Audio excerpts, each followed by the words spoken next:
Ассалаумағалейкум, қайырлы таң қазақ ел, амансыздар ма? Бізде мынау қоғам белсенділерінің ішінде кішкене қысқаша дөңгелек үстел өтті десек болады. Біз биліктің құрылтайы емес, бүкіл қазақтың құрылтайын өткіземіз деген шешім қабылдадық. Неге? Өйткені қоғамдағы мәселелердің бәрі кезек күттірмей тұр.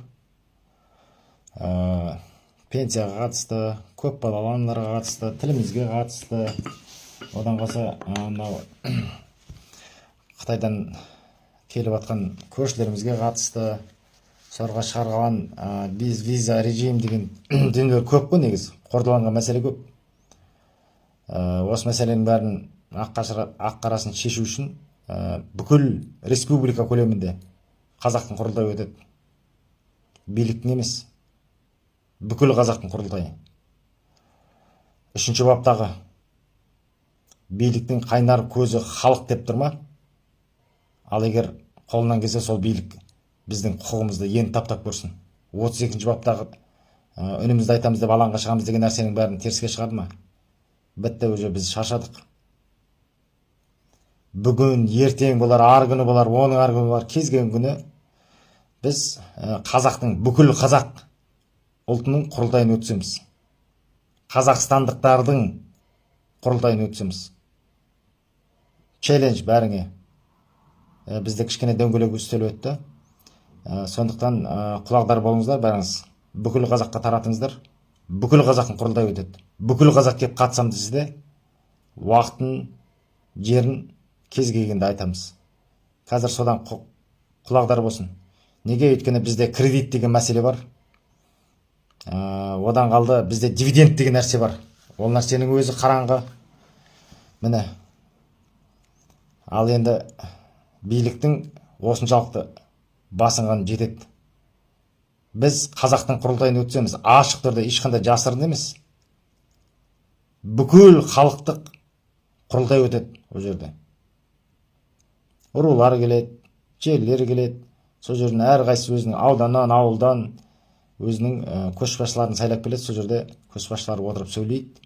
Сол мәселені талқылайды. Кредит болсын, тілімізге қатысты болсын, мына біздің жерімізге кіріп жатқан келімсектер болсын, қысық көздер деген сияқты.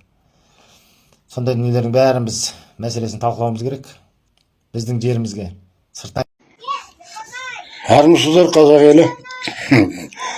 Тағы да мынау үкіметке не күлерімді, не жыларымды білмей отыр. Енді тиктокта қарап отырсам, тағы да заң шығарыпты ғой. Банкоматтан өзі ғана барып ақшаны алу керек деп. Кімде банк карточка кімнің атында, сол ғана барып ақшаны алу керек. Шешіп алуға. Бұлардың үшін мен түсінбедім. Бұлар барған сайын алжып кеткен бе, әлдейім оларға миларына басқа дәне келмей ме, түс көріп отырып айта сала ма, түсінбедім. Мына билікте отырғанда депутатың болсын, министрің болсын, бастығы Тоқаев болды. Адамның оны жазып отыр халық. Адам ауырып жатқан шығар. Төсекте жатады ауырып. Пенсиясын, айлығын бар өзі алуға жарамайды енді. Жатыр ол төсекте. Сонда не? Сол айлық қалама сонда, соның ақшасы ешкімге бермейді. Бұл үкіметтің тағы да бір адамдарды жеудің бір амалы ғой. 2-3 ай алмаса, ол автоматически үкіметке өтіп кетеді. Солай бұлардың істеп отырғандары. Не деген миссыздарсыңдар, депутатың болсын, министрің болсын, Тоқаев, сендер совсем миссыз адамсыңдар ғой, не деген мынау заң. Ертең біреу ойлап отырып, ұйықтап отырады, түсіне кіреді, айтады: давай, адам 70-ке келді ме, утилизировать етіп тастайық деп. Сендер сонда солай заң қабылдайсыңдар ғой. 70-ке келді, бітті. Бір амалын тауып, бұны құртайық, өлтірейік деп. Сондай заң шығарсыңдар, бәрін қолдай саласыңдар. Не деген миссыздық, не деген бассыздық, мына халықтардан бітірдіңдер ғой сендер.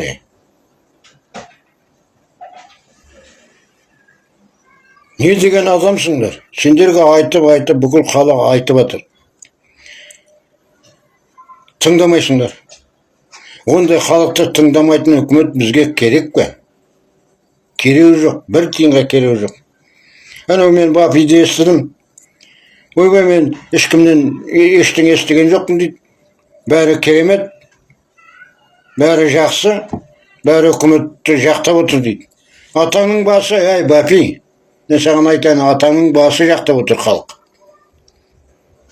Сен наверное өзің туыстарыңа барып қонақ болып қайтқан шығарсың. Солар айтқан шығар, бәрі жақсы деп. Әрине олар сөйлейді. Сен қарапайым халықпен сөйлесесің.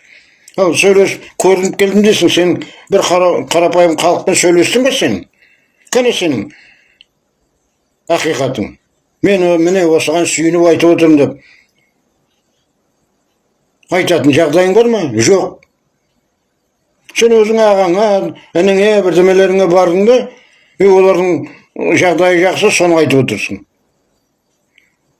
Не деген миссіз адамсыңдар сендер? Өздерің кетіңдерші басты қатырмай бәрің. Пока бір қырғын болмай тұрғанда кетіңдер. Тоқаев, саған айтарым, давай кет. Ана отырған депутаттарыңды ала кет. Давай кетіңдер бәрің. Қалайсыздар халқым? Қазақтың жауы қазақ. Сосын өтірік көкіректеріңді кере бермеңдер, жаңа Диван Батыр, комментатор Батыр, бір бәлелер. Ойбай, біз қазақ үшін патриотпыз, қазаққа бір нәрсе болса, ойбай, айырамыз, жоямыз, бүйтеміз, сөйтеміз деп. Өтірік сайқалсынып, жұрттың алдында өтірік рөл ойнамаңдар. Шасыңдар сендер үкіметтің алдында. Әсіресе типа ер азаматтар, мынандай. Диван Батыр, комментатор Батыр. Қоян жүрек, қоянның жүрегін жұтып алғандар.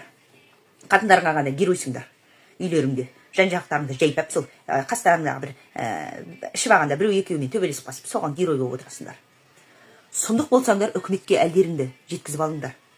Сайқал заңды өзгертіңдер. Қаншама саяси тұтқындарды босатыңдар сендер. Сондай геройлар, Диван Батыр, комментатор Батырлар босатып алып шығыңдаршы үкіметтің құрығынан. Заңның бәрін күшті өзгертіп, халыққа жағдай жасап, зарплата көтеріліп, бәріне тегін үй таратылып, бәрі адалынан тегін үйлерін алып, халықтың зарплатасы көтеріліп, азық-түлік арзандап, мұнай газдың бәрі арзандап, халықты жұмақтыққа бөлеңдерші. Сондай геройлар отырып алып оттай бермей, эфирға кіргенде бәрі герой, құдай, қазаққа жетсе айырамыз, қазаққа жетсе бүйтеміз. Сұмдық болсаңдар, ана Қазақстанның бүкіл басқа елдерден үлгі алыңдар. Қазақстанның бүкіл анау орыс мектептерімен балабақшаларын жапқызып көріңдерші. Бүкіл орыстарды депорт жасатқызып көріңдерші. Қолдарынан келмейді. Сол орысты өздерінің жұмысқа алады, ана ипишниктер сол орыстарды жұмысқа алады, сол орыстармен орысша сөйлеседі. Сосын өтірік комментарий жазады. Біз мәңгүтпіз ғой. Қазақтың қолдаймыз дейді. Өзі орысша оттай дейінде. Бала шағасын бәрін орысша сайлап, орысша мектепке берген. Сөйтіп отырып, қандай сендерде намыс, қандай сендерде ар, айтыңдаршы маған. Барып үкіметтер герой болсаңдар, қатындарыңмен төбелескішсіңдер ғой сендер, сұмдықсыңдар ғой. Қатын өлтіргішсіңдер, қатын ұрғышсыңдар, қыздарыңды, балаларыңды зорлағышсыңдар ғой. Үйлеріңде өтірік герой. Қазақ, беспонтовый қазақ. Анау айтатын еді ғой анау. Өтірік понт. Қазақ өтірік мақтаса, соны жан жақсы көреді ғой қазақ деген. Өтірік мақтаса, көтіне көпшікті іліп, құлағына лапша тұқса, сол лапшаға үйренген 34 жыл әлі сол жүр лапшамен. Сұмдық болсаңдар, ана Никонет, Амилай, ана қайыршылардың бүкілінің нелерін банға жіберіп, соларды жөнге салыңдаршы. Жүрсіңдер ғой, налог штрафтың бәрін штрафсанда өмір сүріп, соған бәріне көніп. Өтірік герой.